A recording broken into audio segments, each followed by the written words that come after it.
Hello all, and thank you for joining us today. We propose that the University of Minnesota introduce an Inside Out interdisciplinary writing group located at MCF Shakopee. In the following presentation, we will cover a brief history of educational programs in prison, MCF Shakopee as our chosen setting, previous programs that have influenced this proposal, and the details of our proposed program. I'm going to start by sharing some background on college and prison. Nationally, there are two main events to focus on. Clinton's 1994 crime bill made it so that incarcerated students could no longer receive Pell Grants. This dealt major blows to the success of higher education in prison, with college course participation in prison being halved at both the federal and state level. Just recently, however, that was reversed. The 2021 Omnibus Spending Bill, which was the longest bill ever passed by Congress, included the long-awaited reform of restoring Pell Grants for incarcerated people. Momentum for establishing relationships with Minnesota prisons is rising within staff and the student body at the University of Minnesota. With increasing awareness of the history behind mass incarceration in the U.S., along with many issues surrounding it, momentum to change will only continue to grow. With increased interest and support for higher education in prison, we see an opportunity for a student-led program based in a local prison. Here is a little bit of information about Minnesota Correctional Facility Shakopee, where we are choosing to pilot our program. Minnesota Correctional Facility, or MCF Shakopee, houses 395 individuals on site while being responsible for 406 total incarcerated individuals in the state. This population is significantly lower than the population pre-COVID, which was at around 600 individuals. Because it is the only assigned female at birth prison in Minnesota, MCF Shakopee houses all levels of security. And while being considered a women's prison, there are individuals at MCF Shakopee who do not identify as women. Therefore, gender neutral language and the term AFAB, or assigned female at birth, will be used throughout this proposal. Listed on the website for MCF Shakopee are some of the types of programming offered. These available programs include cognitive behavioral interventions like Beyond Trauma and Beyond Violence, as well as treatment for chemical dependency and mental health problems. The correctional facility also offers academic and educational opportunities for those incarcerated to participate in through the Minnesota Department of Education. Along with academic and educational programming, there is also vocational educational programming.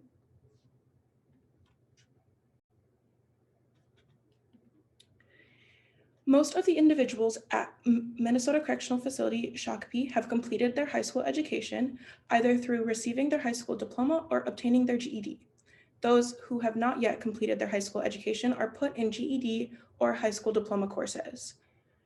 Some of the general education programming available at MCF Shakopee include career and employability skills, English language learner services, parenting and family classes, and special education services.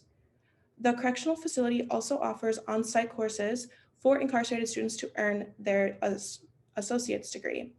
In terms of technical education, MCF Shakopee offers office support, cosmetology license preparation, and heavy equipment operator training. So moving on to the present project, we used a number of past examples to inform the creation and development of our initiative. Some of the examples we looked at included the PD Green program based out of Princeton University, the Harvard Organization for Prison Education and Advocacy, or HOPE, and the Correctional Education Program based out of UNC Chapel Hill. These three programs were tutor-based, covered a broad range of topics, and connected college students to incarcerated students. We also looked at Minnesota Prison Writers Workshop and PEN America, which connected professional editors and authors to incarcerated authors. One of the main things we gained from this was the way that the PD Green program trained their tutors.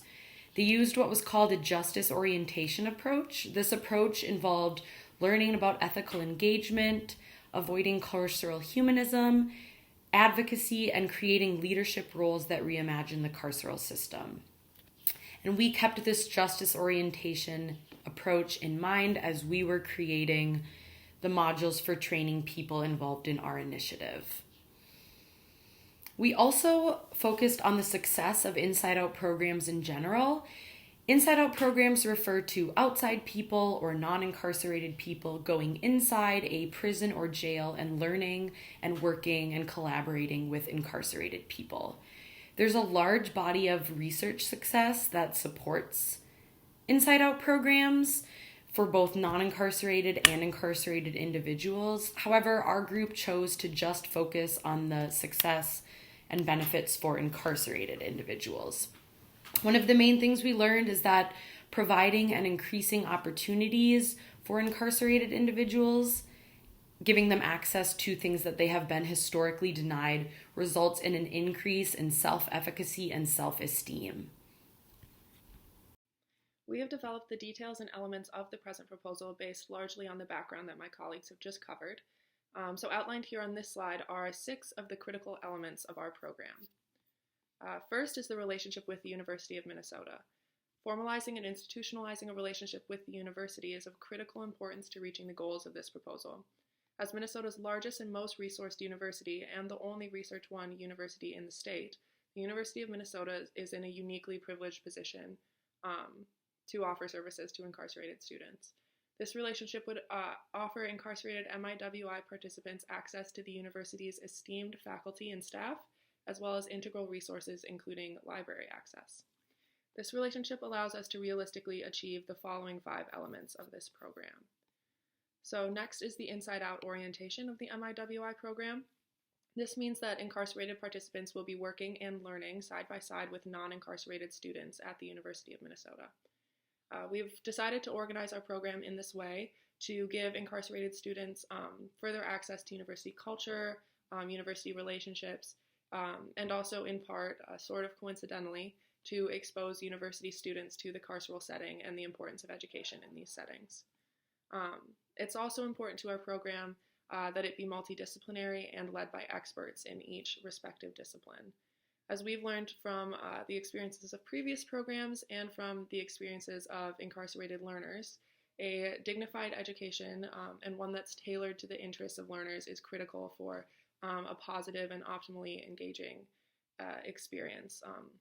It was very important to us that our program not be volunteer-led and also not be tutor-based with outside students as the teachers of incarcerated students. We were very thoughtful and chose this approach intentionally for exactly those reasons, for dignity and to really engage students and to respect sort of the variety of experiences, backgrounds, and levels of education and experience in writing. Our multidisciplinary approach is also aimed to funnel incarcerated participants into a variety of academic programs at the University of Minnesota. Access to a variety of departments, faculty, and academic subjects will offer participants access to a variety of paths should they choose to pursue higher education, and a background of networking opportunities if they choose to pursue that education at the University of Minnesota. Our expert-led approach is also aimed to strike a balance between accessibility and rigor. It's critical that learners of all skill and experience levels, as I mentioned, be able to access the MIWI program, but we do want to offer the opportunity for exceptional students or students with exceptional aspirations to receive a really rigorous learning experience if that is their goal. And then next, these last 2 are more administrative details that my colleagues will cover in later slides. But the MIWI program will be based out of a registered student organization at the University of Minnesota. And this is intended really to root the MIWI program in the university student community. And it also brings with it the benefit of grant funding as well. And then finally, participating outside students and staff at participating facilities will all be asked to complete learning modules before the start of their participation in order to prime these students and staff for the program and the setting and really make sure that it's as engaging and positive and really the healthiest environment for learning as we can read. Okay, so after taking a look at the history and the background information of our project, let's dig into the project elements and what this will actually look like in a live setting. So we have our Constitution, our survey, and our modules, and I'll be touching on the Constitution and the survey as well. Getting into the Constitution, it is a requirement for the University of Minnesota that any registered student group must have a constitution as part of the student unions and activities at the UMN. And so, as you can see listed out on the slide, are all of the articles of our Constitution, and I won't go over all of them. I will just go over some of the very important ones here. And we will start with Article 2, the objects of the Constitution. And primarily, this is to provide context regarding the importance of higher education in mass incarceration systems and promoting the collaboration within the University of Minnesota community to improve higher education in Minnesota's prison systems, and also very importantly, to further expand these resources and opportunities over time provided by this organization to prison systems and inmates to continuously improve higher education in Minnesota's prisons. Next, we will take a look at the officer positions. So we have our president, VP of Education and Resources, social outreach and community rep, a communications officer, and of course, treasurer and secretary. So the president, of course, will preside over all meetings and is head of the organization as a whole, an official representative. Going into our VP of Education and Resources officer, as you can see bolded, the main responsibilities include obtaining and providing any necessary resources for students and inmates to work and collaborate together. And it's also very important that this person is in charge of the logistics and the distribution behind obtaining these materials and making sure that they are available at the right place and at the right time to the right people at the MCF Shakopee prison when the material is needed. The social outreach and community rep must consistently uphold duties as a liaison between UMN and the DOC, and also very importantly, needs to be able to properly communicate with the head contact of MCF Shakopee to continue maintaining a relationship that will help University of Minnesota continue to collaborate with MCF Shakopee over time. And then because there are so many affiliates involved and a lot of communication going on between these parties, a communications officer, we feel necessary to coordinate continuous communication with all the stakeholders involved of this Inside Out writing program. Then taking a look at the committees, the executive committee, of course, consists of all the officers who will meet outside of regular meeting times to continue organizing and planning and being able to coordinate with all of its members and stakeholders. And you have your educational resource committee, who will work with the vice president of education and resources to help provide materials and anything that's needed to fulfill this role, and also try to find new opportunities that fall under the VP's role, like establishing new relationships with affiliates, professors, any staff they see fit. And then you have your Minnesota DOC committee, who must understand basic information of Minnesota state law and protocols that correspond with the DOC so that the University of Minnesota can uphold a good relationship with MCF Shakopee and keep updated on policies and protocols for students and inmates. And they also must be able to establish and maintain proper relationships with the DOC and the main person of contact with MCF Shakopee. And then we have our affiliates committee, which works with the communications officer to make relationships with other affiliates of other organizations or faculties or community organizations. And it also helps to create protocols and guidelines for this collaboration between the affiliates and all the stakeholders involved, and to uphold all the responsibilities within.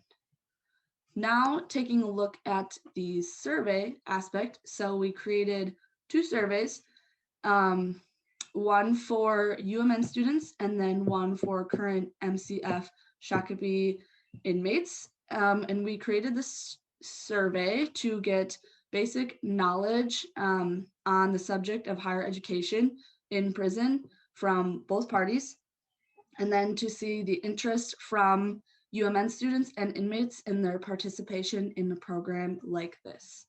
So some examples of the survey for UMN students, taking a look at the left-hand column, you have your subject, inquiry on current background information regarding higher education, mass incarceration, and then awareness regarding the University of Minnesota's actions for prison programs, and then their interest for involvement. And on the right-hand side are sample questions involved that will be asked on the survey. And this next example is for the survey for incarcerated persons. And so on the left-hand side, you have your knowledge of current prison programs affiliated with Shakopee Prison, and then if there's any awareness of programs between UMN and MCF Shakopee, and their current program attendance or participation, and then also their interest for involvement as well.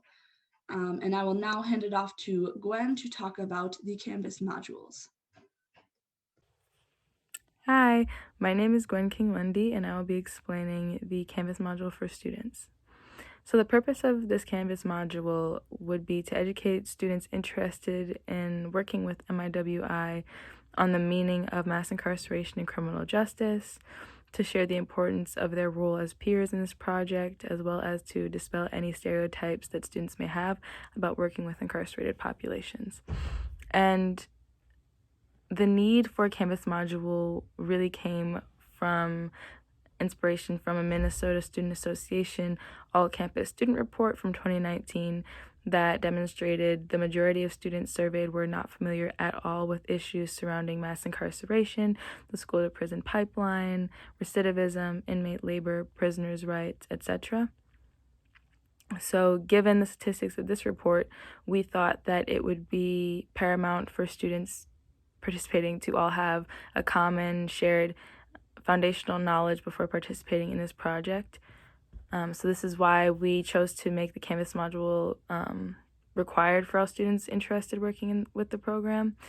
And when students participate in the module, the goal will then be met to enhance the overall quality of the program by promoting more effective collaboration amongst MIWI and incarcerated students that will be participating as well.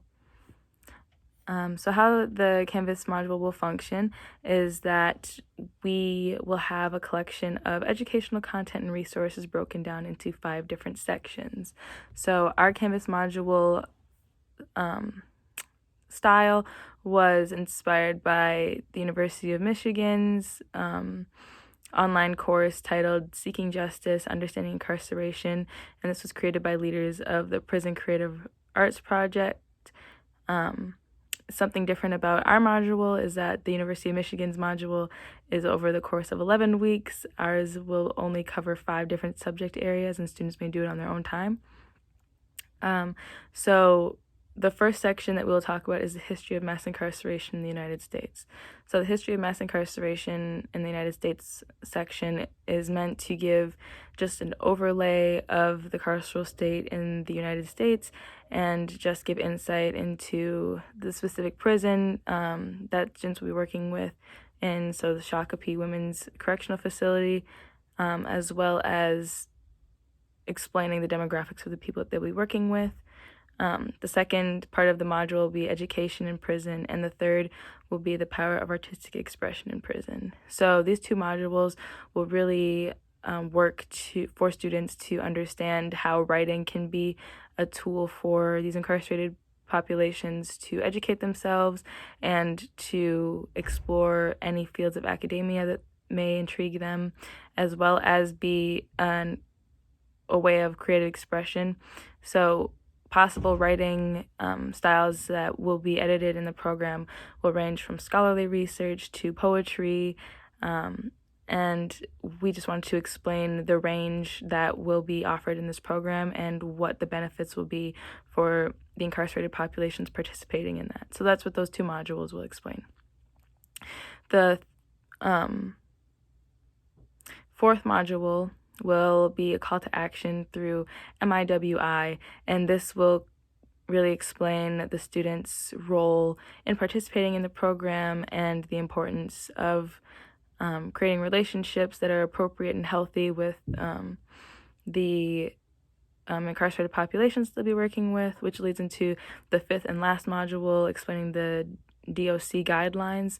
We understand that our students need to abide by these guidelines very seriously because the future of the program will be at stake in this way.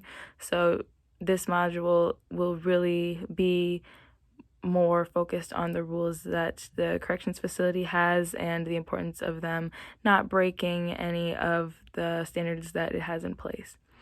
So those are the 5 sections that our module will cover. So this next slide shows what the online module will look like in a student's Canvas dashboard. So as you can see, it will look like a normal course.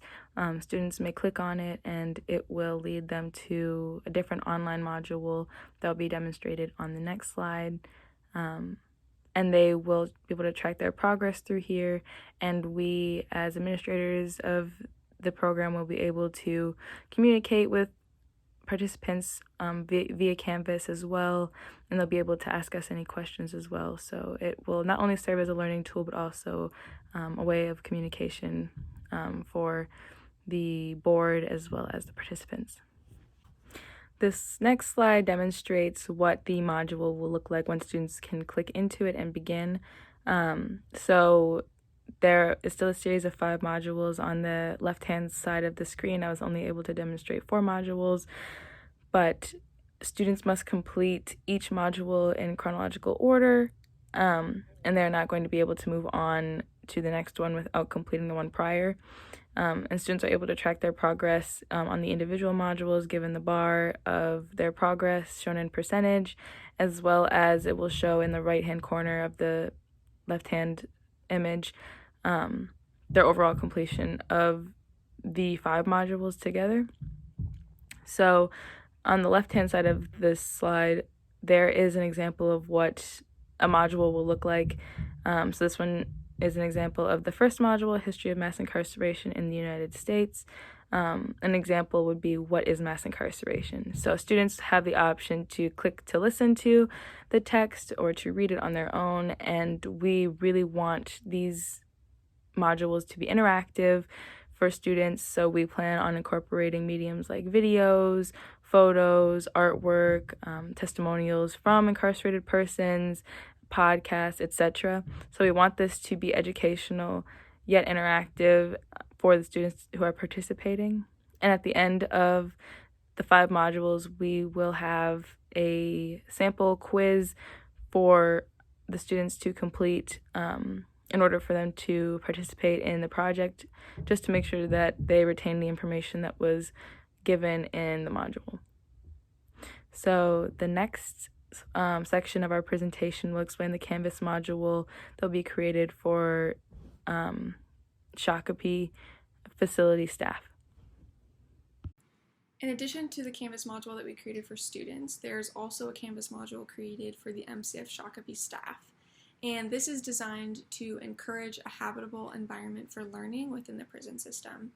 Internal support for our program is crucial to its long-term success, and unfortunately, we have heard from formerly incarcerated students that there tends to be a pattern of antagonism amongst some correctional officers and incarcerated students. Although we cannot change prison policy, we can hope to inspire correction officers to ease the challenges of incarcerated learning by being respectful and encouraging of their involvement in educational programming.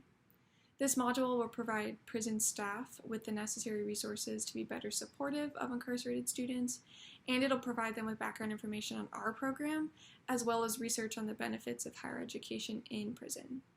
There will also be training on empathetic and egalitarian communication as a way to challenge how officers currently interact with incarcerated people. This module will also be accessible to any MCF Shakopee staff that is emailed a link directly. So that's a brief overview of our initiative and all that it entails.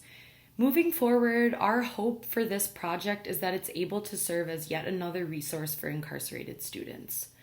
While formal college programs are incredibly beneficial and important for incarcerated students, it is also beneficial and necessary for these students to have less formal but still invigorating social conversations about academic issues with their peers. This is something that us as University of Minnesota students are able to have, and incarcerated students need to have access to it too. Thank you so much for taking the time to listen to our presentation.